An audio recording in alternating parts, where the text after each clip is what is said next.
Mr. Paulson, thank you for being with us at this special moment. It's good to be here. Yes. So on the eve of his first state visit to U.S., President Xi Jinping just got an interview by Wall Street Journal in which he said facts have shown that the interests between China and U.S. are increasingly intertwined. Do you agree with that? Oh, I do. I do. I think this is the most important bilateral relationship in the world.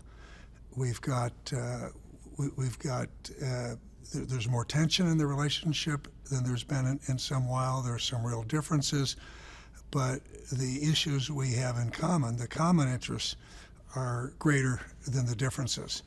And so I think the really important thing is for us to not let the differences preclude us getting things done where we have common interests.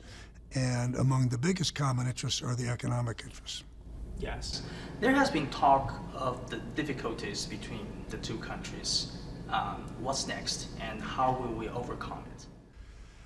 Well, there are always going to be ups and downs in the relationship between our two countries. The trend, if you look back over a long period of time, has been a positive trend. And so I take a look at the differences, and the differences are serious differences, and I don't take them lightly, but the list of areas where we have a common interest is a growing one. And so I think the key thing, as I said before, is where we have a common interest. It's not enough just to have a common interest. We need to get some things done. We need to take actions which show the populations of both countries the value of the relationship. And I think it's particularly important to thicken the economic relationship. And here I'm talking about more cross-border investment flows, more trade. This is a time when both of our nations have a real responsibility and an opportunity to take steps that are important to get our economies on the right track, because, you know, the things we do make a very big difference in driving global growth. As the host of the roundtable discussion joined by CEOs from China and U.S., could you tell us what's the major concerns from the U.S. businesses? Well, let's start with the fact that U.S. business sees China as a very important market. So every one of these CEOs, U.S. CEOs, are going to be attending the roundtable, and many that aren't going to be attending it care deeply about what happens in China. And they have historically been very strong voices in support of U.S.-China relations. Business, I describe it as sort of the ballast in terms of this relationship. And those voices, although they continue to be supportive, they haven't been as strong, because the business climate in China is becoming more difficult. There's a lot of change going on right now. And so when they look at some of the new business standards, regulations, laws, they sometimes question, what is the intent? Is this to limit our access? Is this to limit foreign competition? So I think the biggest thing they are going to want to hear from President Xi Jinping is about reform and opening up, because they believe that's the way they can make the best contribution to the U.S. to the Chinese economy, is by being allowed to do the kinds of things that they need to do to grow their business in China. So on the reverse, Chinese businessmen may also be wondering if their investment here in U.S. is welcomed. So what's your message? Here's the message, because to me, the highest compliment anyone can pay to our economy is to make a direct investment here. If you buy Treasury bonds, you can sell them tomorrow. A direct investment is a permanent link. We have benefited for many, many years in this country to be being very open to investment and trade. But I think there's, because of lack of clarity around our CFIUS law, there are a number of Chinese businesses that don't feel they're as welcome. And I think we need to do more to encourage that investment. It's been growing, and there's some real examples. I look at, the Shanghai acquisition of Smithfield. Got a lot of attention. But it's very interesting that now Smithfield's pork exports to China have grown by 40%. I'm very aware of a company I know, Fuzhou Glass, which is a leader in automotive glass. They've made a very large investment in Ohio and are hiring many workers there. So I think that both countries would benefit greatly if we had more cross investment. What opportunities do you see on climate cooperation? Would that be a bright spot? I think that is a very bright spot in a gloomy area, because I look at climate change as the biggest risk that the world faces, the biggest economic risk that the world faces, in addition to the environmental risk. And I don't think it's possible to make progress here unless, our two countries are leading the way. The two largest economies in the world, largest developing, largest developed, the biggest emitters of carbon. And so I think it was really this historical announcement that President Xi made with President Obama last November is historically important. And so I'm hoping and expecting that in this summit that there will be more measures that are announced at how each country is going to help implement their targets, and that we'll have confidence that they'll be joined together when they go to Paris. And then there's real opportunities for the business sector, because the U.S. does a pretty good job at innovating and rolling out new technologies, and no one can test them, new technologies for clean energy, faster than China. And so one of the things that the Paulson Institute has done in working with the Chinese government is we're working to put together a green finance initiative that's focused on green buildings and energy efficiency. And this is U.S. companies working with Chinese companies to help finance and roll out energy efficient technologies.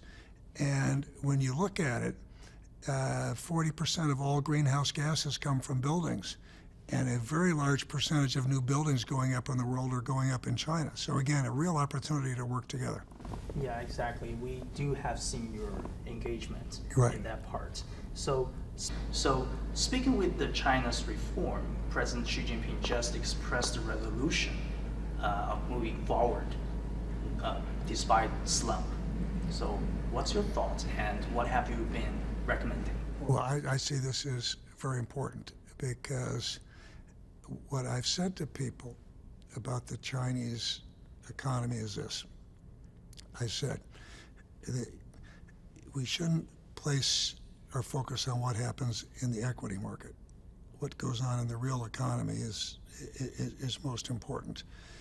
And China's challenge is dealing with an economy that's slowing down, because any large economy, as it matures, growth slows down. Dealing with an economy where it needs to be rebooted. It needs a new economic model, and needs to restructure local debt. And I believe that the biggest risks are in the future, and they can be largely avoided if China does the right things now to deal with the immediate crisis while accelerating Xi Jinping's reforms. And that's where I'm placing my emphasis. because what China needs to do is they need more growth coming from domestic consumption, because the world economy is slowing down and China's too big to rely as much on exports. They need more jobs coming from higher value-added manufacturing. They need more jobs in the service sector.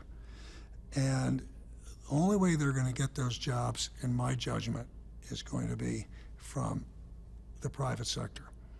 And so the key there is going to be taking these state-owned oligopolies and putting them on a level playing field and opening up markets to the private sector. And so that's why I like the bilateral investment treaty so much, because I think that treaty can play a role in helping open up key sectors. But again, I view Xi Jinping's reforms, a surprising amount has been accomplished. People tend to emphasize those things that haven't been accomplished. But I think the most difficult things still have to be accomplished. And the most difficult things all involve competition, and they're real vested interests. There are in any economy and in any country. And people don't like change, particularly if they've been benefiting from existing policies. So the key is going to be to open up these markets and let the markets work to create these new jobs that China is going to need to create. And so, to me, that's the way I look at reforms, and that's the advice I give. Yeah. President Xi Jinping also expressed the necessity of the interruption by Chinese government when the stock market slumped. So, do you agree with that? Well, what I say about this is, as someone who dealt with a financial crisis, it's not always pretty, and there's no playbook for dealing with these things. Mistakes will be made from time to time. That it's inevitable. I think the key thing that the disruption in the financial markets showed me was that there's a need to accelerate reform. That the key to, you're always going to have ups and downs in the markets. You're always going to have overheated markets. But the key to minimizing that is to have efficient, well-developed capital markets. And China has made some real progress, but it's got a long way to go. And that's why I was very pleased to see President Xi Jinping see the need to continue with reforms, because that's what I look at, the reforms to the capital markets. And there, I don't think any country has world-class financial markets unless they have world-class financial institutions. And so China needs world-class institutional investors, world-class investment banks, and if you only allow foreign companies to compete through joint ventures, those don't work. So I think this is another area where reform is needed, better regulation is needed, but opening up is needed. And again, that's why I was encouraged by President Xi Jinping's comments. Yeah, I know you know quite well about China in details. So what's your future role in bridging these two countries? Well,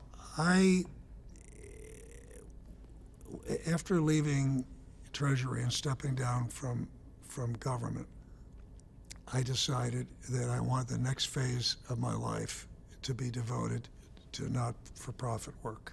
So I do nothing commercial.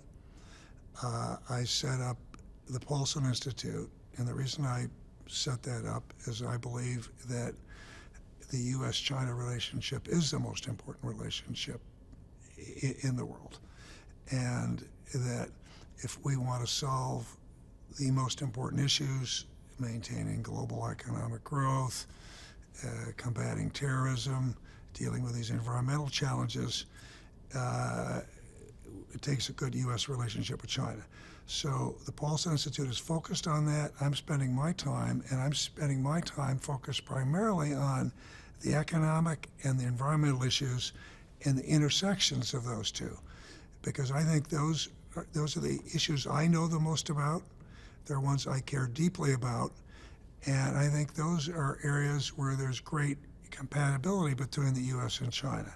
So what I want to do is really spend a lot of time focused on those areas, because again, I think if we build stronger linkages there and thicken those relationships, it's going to make some of the other issues we have between us easier to deal with.